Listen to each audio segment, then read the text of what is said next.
Okay, we're going to take you through ripping on the table saw right now.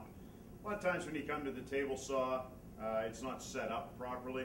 So you have to make sure you get the guard mechanism in place, the fence in place, the throat plate in place properly, all that kind of thing. So I'll just show you that real quick. Make sure when you reach your hand inside underneath the throat plate into the saw that you have both stops off. The saw stop, this manufacturer has a really good switch. It's got a double switch so that when you're doing anything near the blade, you can have two safety valves where you don't have to worry about the blade turning on while your hand's inside here. So this is called the throat plate. Okay, it sits down. You need to sit it down so that it sits flat. Okay, it tends to get hung up at the back a little bit. So you just lift this lever, okay, and typically tilt it down a little bit, and it locks in and it's flat, and then drop this little kind of loop lever here in place. Everything sits down nice and flat.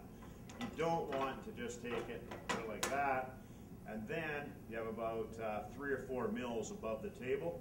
This will cause you some problems, that wiggling and this being too high.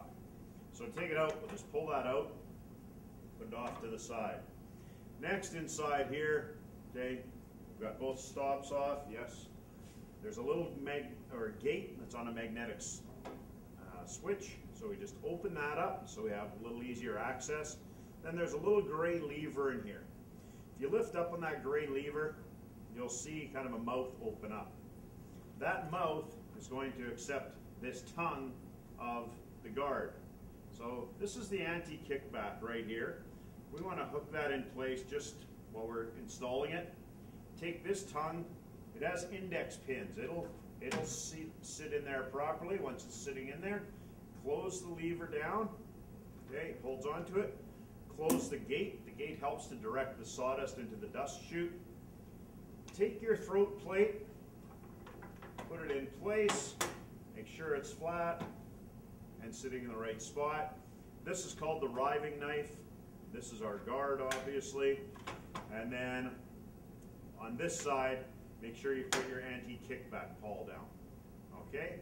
So that's set up. That's what you want for ripping. Then you would set your fence to the proper size. Now, safety things on the table saw. One of the first rules you want to make sure that you follow is don't stand behind your piece of material that is between the blade and the fence. That piece, the blade is rotating in this direction. Okay, it's rotating towards you. Okay? If you're standing right here and that piece of material gets caught, its only escape path is this way. So you don't want to be hit. You want to be just to the left. You don't have to be a lot to the left, just so that you don't get hit by this piece of material. Okay? Obviously, it's going to be hitting us, both genders, in a bad spot. Okay? So you don't want to stand between or behind your material between the blade and the fence, and that captive piece, just off to the left. Okay? That's one of the really important safety rules. Second safety rules, make sure you use push sticks on material that's going to be narrower than this miter gauge. If it's wider, we look at a couple of other things. Okay? You don't want your hand to encroach on the red throat plate. Okay? If your hand's inside there, if something goes wrong, your hand's too close to the blade to react. Okay? And you can get cut very severely. All right?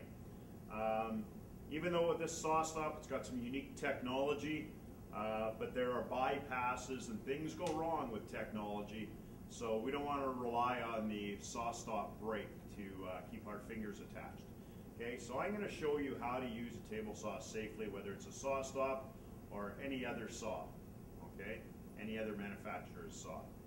Okay, saw stop's the only one with this technology that jams the blade, hopefully before it cuts your finger off. But again, technology doesn't always work, or we don't have it set up properly. So I'll show you the proper technique. Okay, so we're going to use push sticks. The other thing you want to do, you don't want to cut material that it hasn't been milled.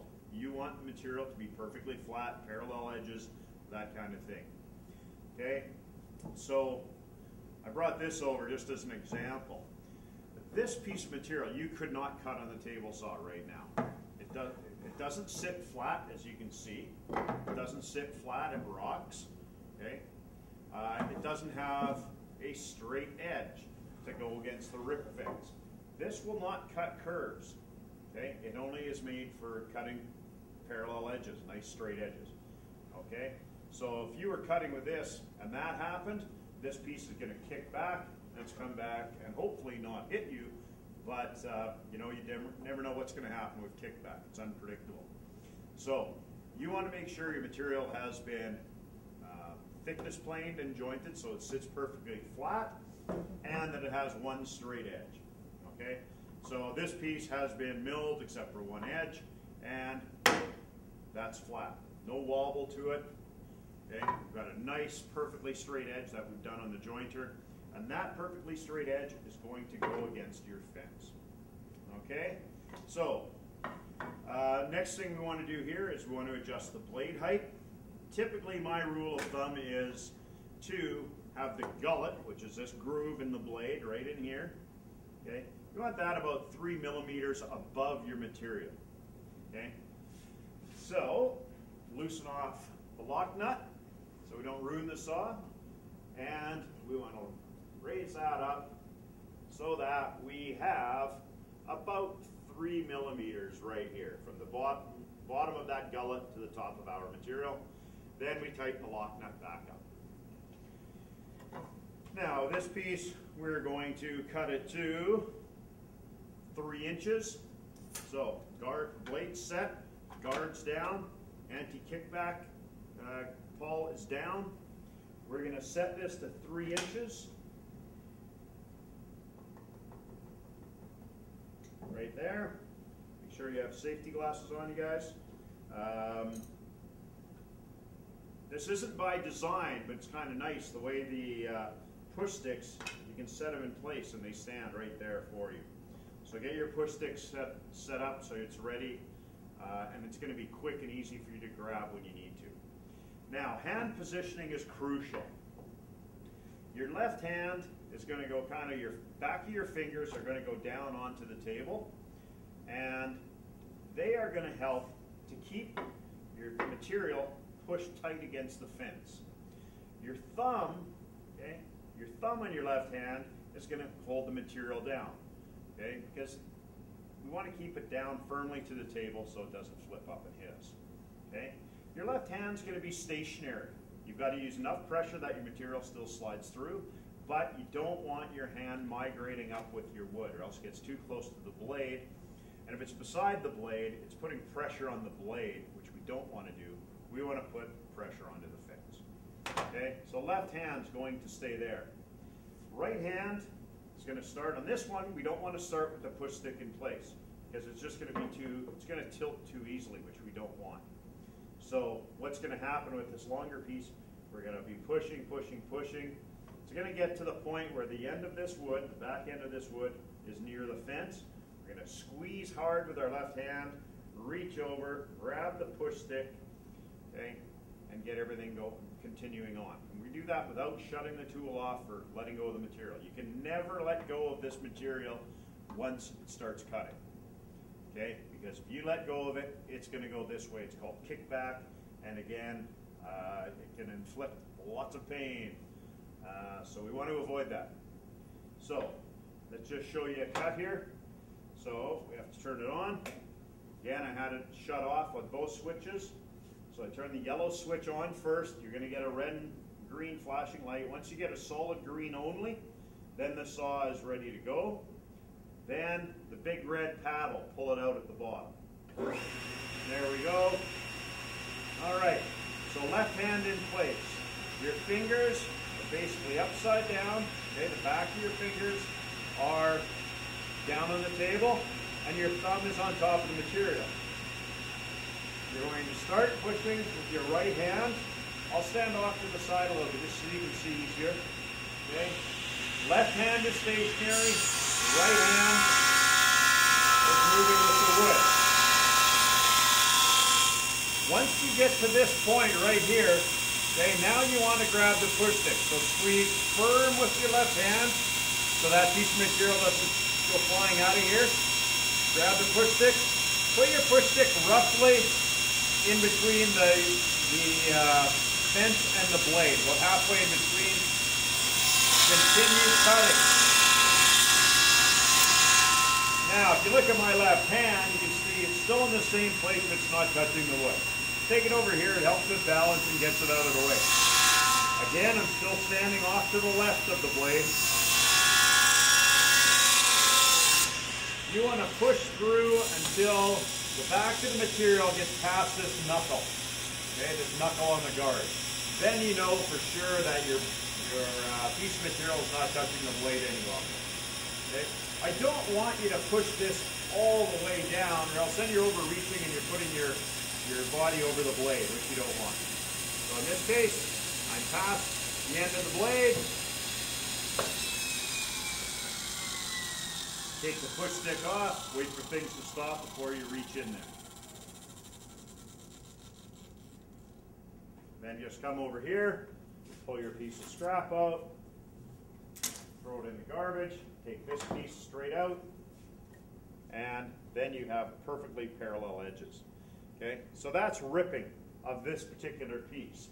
If you're doing a whole bunch of these, let's say you have to make 8 or 9 of them, okay, don't leave them stacking out up here, back here.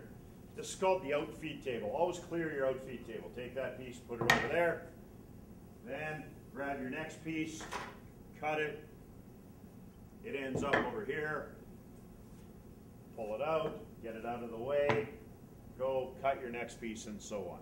You don't want your outfeed table to get all cluttered, because if something goes wrong back there and your hand's right here, again, that puts you in a bit of a tough situation. Okay, so that's basic ripping.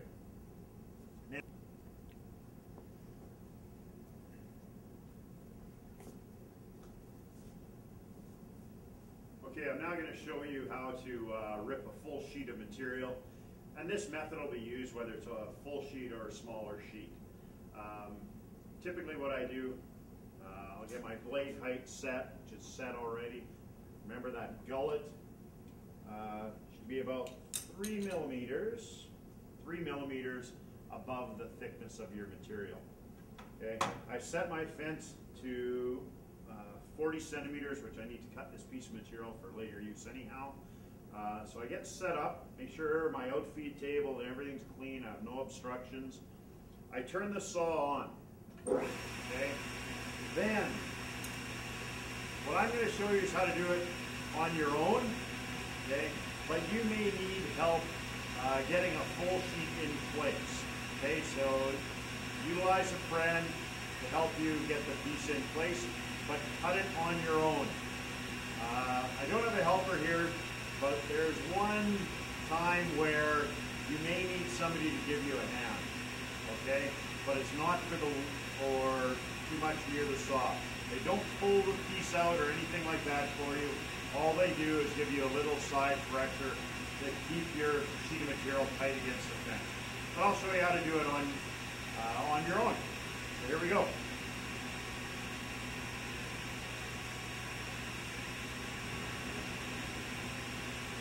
Take your material for one corner up near your fence and straighten it out. Drop it down, like so. Now, positioning is really important at the back, okay?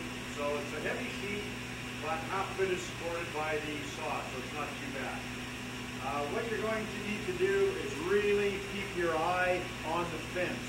You want to keep everything nice and tight against the fence, okay, so that we're not cutting a curve, a slight curve. We want to keep it nice and straight and parallel. Okay, so we get positioned like this. The saw's on, ready to go.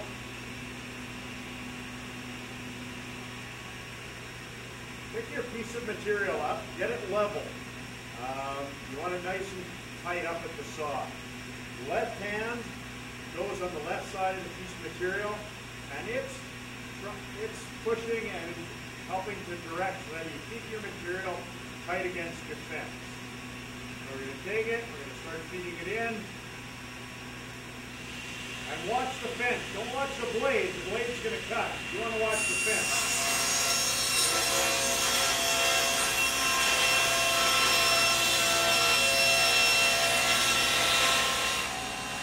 Okay, now once you get up here near the saw, without letting anything go, take your left hand, put your left hand at the back of the material. Don't put it on here, it'll just slide. It's got to kind of hook in there. Keep your thumb tucked in. Your left hand, you want basically halfway between the blade and the outside piece of your material. Your right hand goes halfway between the blade and the fence at the back. Remember to tuck your thumbs in so that we don't end up cutting them off. Take it. Okay, keep going like this. Once the two pieces separate, you don't have to worry about the left one. Okay, just the one that's between the blade and the fence. Now on this saw, for an 8-footer, which this sheet is, once you get through the saw, your piece is going to tilt. Don't worry about it. It's going to tilt up. It'll be fine. It won't fall. Okay, so you take it, keep pushing, watch your fence. You want to keep it nice and tight here. Okay. Going to separate right away. Separates. Keep pushing it till the back of the material gets past this knuckle. Take your hand off. It may tilt like this on you. That's fine. Shut it off. Wait for things to stop before you get in there.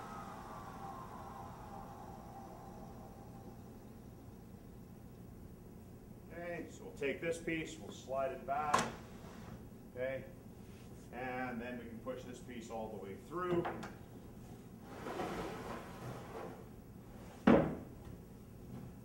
Okay, so a couple of the important things, hand positioning obviously, keeping the board flat, and keeping pressure against the fence.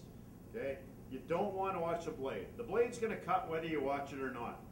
You want it to cut nice and straight, therefore you have to keep your piece of material nice and tight against this fence for the whole distance. Okay, and that's all there is to it.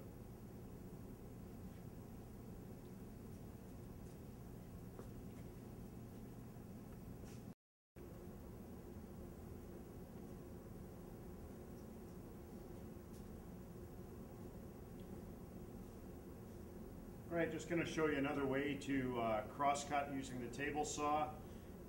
It's not most common to cross-cut a piece like this on the table saw, but yeah, instead of using the miter saw, this is another approach. So, what we have here is a miter gauge. This one has a movable stop. So, let's say we have to cut this piece at, I don't know, 14 inches. Again, put a little tick at 14 inches. Mark a square line. Again, I'm doing this on the edge because that's where I'm going to line things up. Okay, got my, which is the piece I wanted. This is the piece I want, so my X goes on my waist side. I'm going to flip that stop up. Okay, so this just goes up and down. It's not a hold down. It's not to be holding down the piece of material. It's to control its depth. Okay, so line things up here. Got it nice and lined up. I'm going to take my stop, loosen that off slightly, push it against there. Okay. What I do is I double check. I'll back it up and then I will double check that everything's lined up here, and it is, so it looks nice. Now, height of the blade, want that gullet about 3 millimeters above the material. So bring it down to about 3 mils right there. Okay, get this stuff out of the way. I always try and store whatever I'm not using at that moment on the other side of the fence. That way it won't get knocked into the saw blade or distract me or anything like that. So try and get in that habit to keep your material, whatever you need, pencils, rulers, whatever it is, squares, over there, not over here. Okay, you just never know. Papers, everything, come over on this side. Okay, so I've got my blade height set. Got that nice and tight against the stop. I'm going to turn it on. Right hand right hand on the handle, left hand basically right over top of the miter gauge. You want typically a finger or two pushing down in the material and a couple of fingers pulling the material tight towards the miter gauge. Take it, go through slowly. Once it's cut, wait for it to stop. You can back it out. Wait for it to stop before you reach in and grab your excess piece. There we go, get that out of the way. And there is a crosscut done with the miter gauge as opposed to a crosscut sled or done on the miter saw. Okay, that's how we crosscut with the table saw.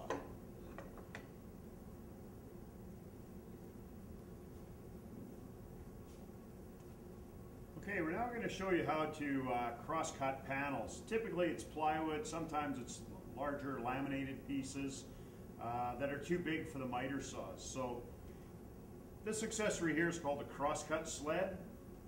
Okay, it's an accessory that typically whoever owns a shop, they'll build their own. There's not one really commercially available. So fairly easy tool to use. Okay, we want to cut this piece of material to 60 inches. I have to check my measurement.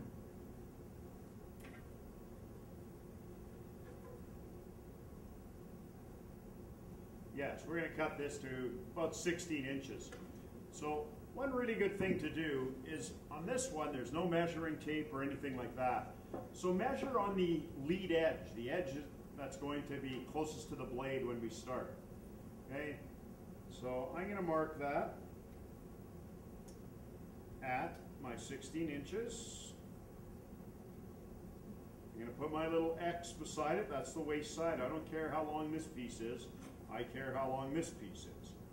Okay?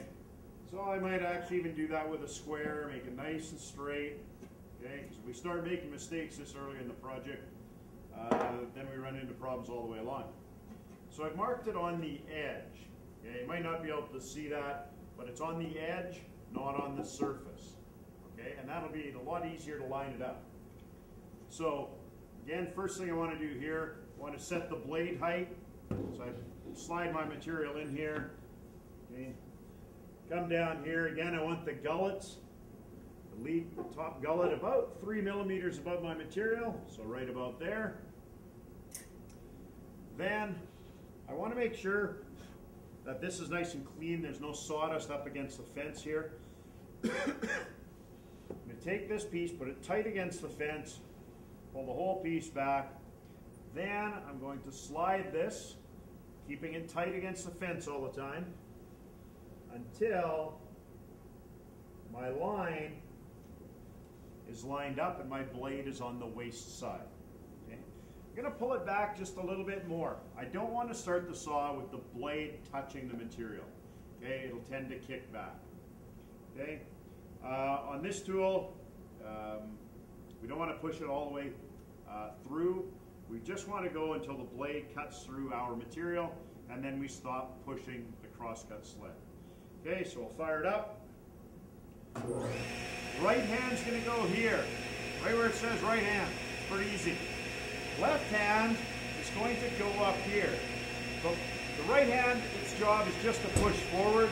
The left hand is just to hold the piece tight against the fence. Then we're going to take it, start cutting.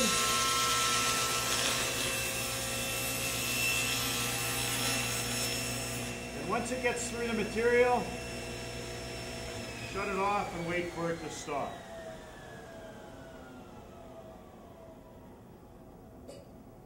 Once it stops, pull it back, and there's the piece of material that you need. So that's cross-cutting with the crosscut sled.